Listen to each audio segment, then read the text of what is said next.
It is finally here. It's Election Day 2020, and the big prize tonight, of course, is the race for the White House. President Trump made his only stop today in Virginia. Meantime, his Democratic challenger, Joe Biden, spent the day in the key battleground state of Pennsylvania.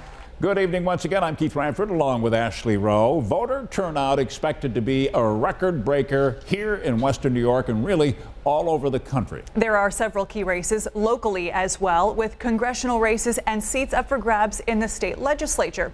Local election officials reported long lines when the polls opened bright and early this morning at 6 o'clock, with a steady stream of voters turning out in many locations. Now we have a team of reporters covering all the angles for you tonight. We begin now with Ed Riley. He's kicking off our Democracy 2020 coverage at the Hamburg Senior Center with more on voter turnout today. Ed?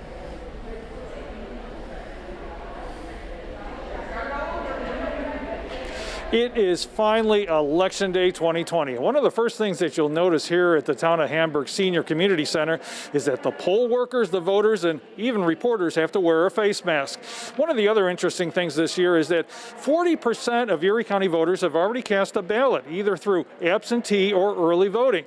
And it turned out that Erie County had the second highest turnout for early voting in the state. And while a lot of people have already cast their votes, there were still lines this morning waiting for the polls to open. So I woke up this morning all happy. Yes, it's time to go vote. Time to go vote. The Erie County Board of Elections said many people were lined up and ready for the polls to open at 6 a.m. at sites across the county. That turned into a steady stream of voters in places like the town of Hamburg. They are so well organized. It was terrific. 80-year-old Claretha Anderson from Buffalo has voted in every presidential election since the Eisenhower years. She was not about to miss this year. But since it is hard for her to get around, it was her granddaughter who made sure the senior got to place her vote. I just hope that God open their eyes and open their heart, that they vote for the right person. On the other end of the spectrum, this was the first presidential election for younger voters 18 to 22. I mean, I had, people telling me, oh, make sure you go out and vote. But I already planned on it. I was trying to encourage everyone to go out and vote because, you have your voice. Why not? Passions are high this election day as the race has turned neighbor against neighbor. I got in and out, made my vote for President Trump because I want to make America great again. If we get another 4 years of this particular president, the American people are going to be left behind. Several voters said they were not happy with the tone. I think it's a disgrace, to be perfectly honest with you.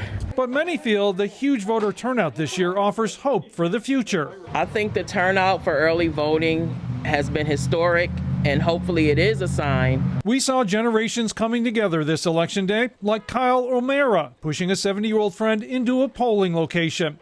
And there was Frank Ligori, who was teaching his 6-year-old son Giovanni about why voting is so important for a democracy. We've got a lot of work to do. We've got a lot of work to do to getting the people together. Many voters hope that when all is said and done, that people remember we are all part of the same United States. Maybe we all learn something from this. You know what I'm saying? Treat people with the kindness you want to be treated with.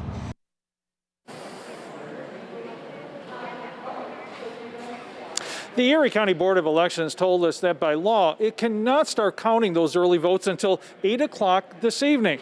And because so many people took advantage of early voting, it could be until 10:30 tonight or later that we know those results. Live in Hamburg, Ed Riley, 7 Eyewitness News. Thank you.